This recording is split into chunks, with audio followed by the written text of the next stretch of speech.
अस्सलाम वालेकुम।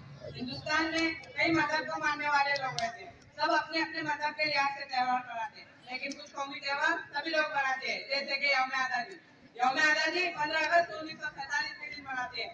आजादी का दिन 15 अगस्त 1947 से पहले हम अंग्रेजों के गुलाम थे। वो जो चाहते थे करते थे, लेकिन हम जो चाहते थे वो हमें करने नहीं देते थे।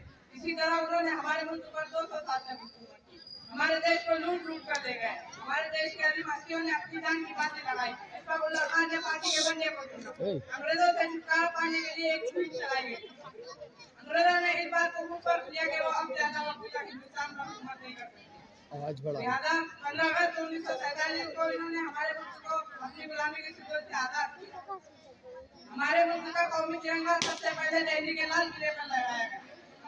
अंग्रेजों से हिंदुस्तानियों ने सुकून की सांस ली, लोगों ने सुकून महसूस किया। आजादी की तहरीक में हमारे मुल्क के बड़े बड़े रहनुमाओं ने हिस्सा लिया, हर किस्म की कुर्बानियां दी और उससे लोगों को मोड़ के घाट उतार दिया गया, जख्मी हुए, इसी जेले का तब जाके हमें आजादी मिली।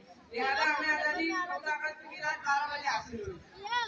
हिंदुस्तान की जय जयकार से लाल किला डूब उठा। इसी जय के साथ मैं अपनी तकलीफ का इंतजाम करता हूँ कि जब मैं मर जाऊँ तो मेरी अलग पहचान लिख देना, कि जब मैं मर जाऊँ तो मेरी अलग पहचान लिख देना, लहू से मेरे पेशानी पे हिंदुस्तान लिख देना। सही प्रयास